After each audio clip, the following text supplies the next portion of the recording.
এতদিন আমরা শুনছিলাম বদলার কথা, শুনছিলাম সার্জিক্যাল স্ট্রাইকের কথা, কিন্তু আজ খেলাটার নিয়ম পুরোপুরি বদলে গেছে। এই মুহূর্তের সবথেকে তাজা খবর হলো, গতকাল ইরান কসম খেয়ে বলেছে এবার আর কোনো লুকোচুরি নয়। যদি একটা বুলেটও চলে তবে পাল্টা জবাবে আমেরিকার যুদ্ধজাহাজের ধ্বংসাবশেষটুকুও খুঁজে পাওয়া যাবে না। মানে এতদিন যেটাকে আমরা লুকোচুরি যুদ্ধ বা শ্যাডো ওয়ার বলছিলাম, সেটা এখন পর্দার আড়াল থেকে বেরিয়ে সরাসরি স্টেজে চলে এসেছে। সব মিলিয়ে বারুদের স্তূপে আগুন লাগাটা এখন সম্ভবত সময়ের অপেক্ষা মাত্র। আমরা এতদিন ভাবছিলাম কূটনৈতিক আলোচনা বা ব্যাক চ্যানেল টক হয়তো পরিস্থিতি সামলে দেবে, কিন্তু আজকের এই প্রতিবেদনে আমি আপনাদের প্রমাণ করে দেব কেন সেই আশাটা এখন দুরাশা মনে হচ্ছে।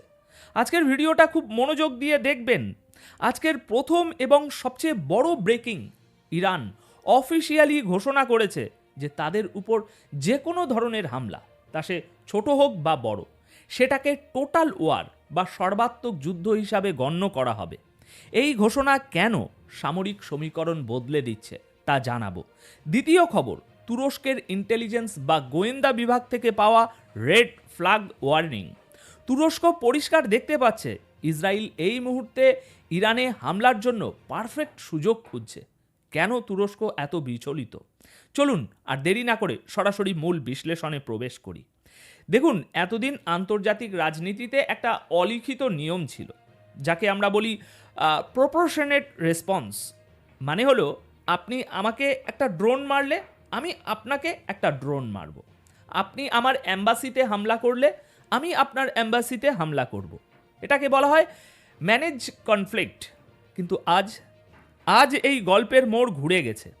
ইরানের একজন সিনিয়র অফিসিয়াল গতকাল যে বার্তাটি দিয়েছেন তা কিন্তু কোনো সাধারণ হুমকি নয়।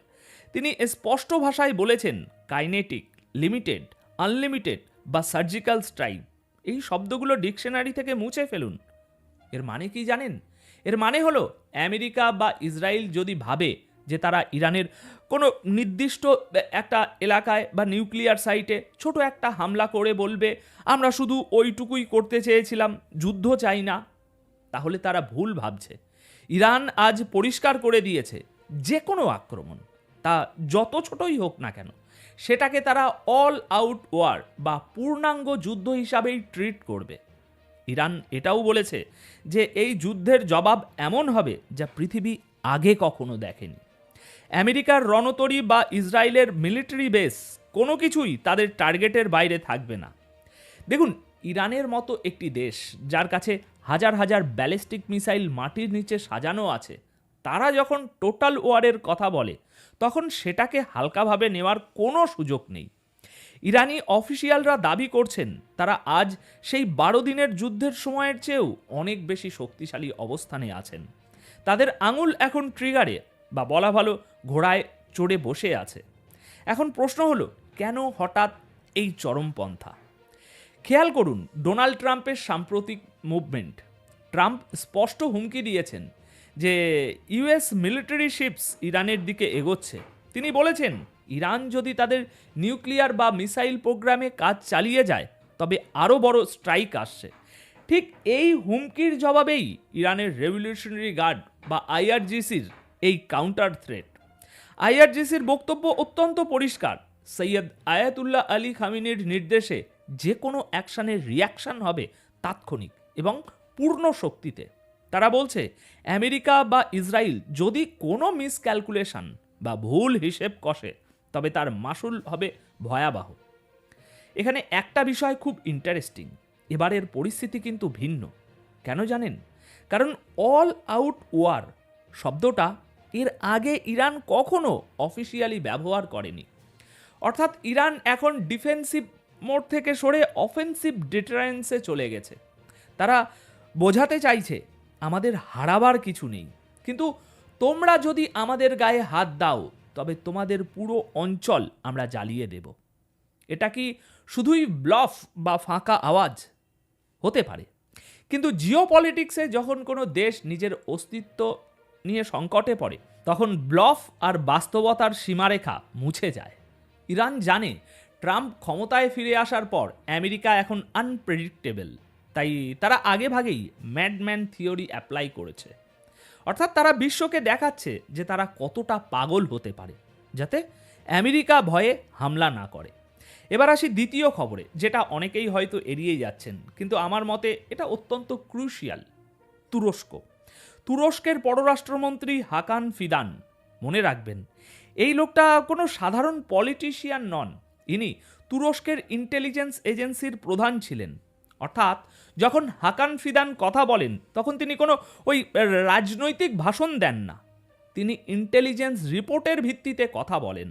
গতকাল ফিদান ক্যামেরার সামনে এসে যা বলেছেন তা ডিপ্লোম্যাটিক ভাষায় রীতিমতো রেড ফ্ল্যাগ। তিনি বলেছেন, গ্রাউন্ড এবং ব্যাক চ্যানেল ইনপুট থেকে এটা পরিষ্কার যে ইসরায়েল ইরানে হামলা করার জন্য সঠিক সুযোগ খুঁজছে। সিরিয়াসলি বলুন তো, তুরস্ক কেন এত বিচলিত? তুরস্ক ন্যাটোর সদস্য, আবার একই সাথে মুসলিম বিশ্বের একটি শক্তিশালী দেশ। তারা খুব ভালো করেই জানে যদি ইসরায়েল ইরানে হামলা চালায় এবং ইরান তার অল আউট ওয়ার ডক্টরিন বাস্তবায়ন করে, তবে এই আগুন শুধু তেহরান বা তেলাবিবে সীমাবদ্ধ থাকবে না। এই আগুন সিরিয়া, ইরাক হয়ে তুরস্কের বর্ডার পর্যন্ত পৌঁছাবে। দেখুন, নেতানিয়াহু জানেন যুদ্ধ যত দীর্ঘস্থায়ী হবে তার ক্ষমতা তত পাকাপোক্ত হবে, আর ইরানকে যুদ্ধে টেনে আনতে পারলেই আমেরিকা বাধ্য হয়েই ইসরায়েলের পাশে দাঁড়াতে হবে। তুরস্ক এই পুরো ডেভেলপমেন্টকে ক্লোজলি মনিটর করছে, কারণ তারা জানে এই অঞ্চলে নতুন কোনো ফ্রন্ট বা যুদ্ধের ময়দান তৈরি হওয়া মানে তুরস্কের অর্থনীতি এবং নিরাপত্তার উপর বড় আঘাত আসবে। হাকান ফিদানের এই সতর্কতা আসলে বিশ্ববাসীকে জাগিয়ে দেওয়ার চেষ্টা যে ইসরায়েল বসে নেই। তারা ট্রাম্পের এই অ্যাগ্রেসিভ মুভমেন্টকে ঢাল হিসাবে ব্যবহার করে নিজের কাজটা সেরে ফেলতে চাইছে। দর্শক, যখন রাজনীতিবিদরা মিথ্যা বলে তখন ব্যবসার দিকে তাকান। টাকা কখনো মিথ্যে বলে না। এয়ারলাইন্স বিজনেস হলো সেই জিনিস যা বিপদ আসার আগে সবার আগে তারাই টের পায়। 23শে জানুয়ারি থেকে KLM, air France, British Airways, Lufthansa, United airlines সবাই ইসরায়েলের ফ্লাইট বাতিল করেছে। এটা স্বাভাবিক, কিন্তু অস্বাভাবিক কোনটা জানেন? বেশ কিছু এয়ারলাইন্স সংযুক্ত আরব আমিরাত UAE বা দুবাইয়ের ফ্লাইটও বাতিল করেছে। ব্রিটিশ এয়ারওয়েজ এবং এয়ার ফ্রান্সের মতো জায়েন্টরা UAEর সার্ভিস নিয়ে দোটানায়। কেন?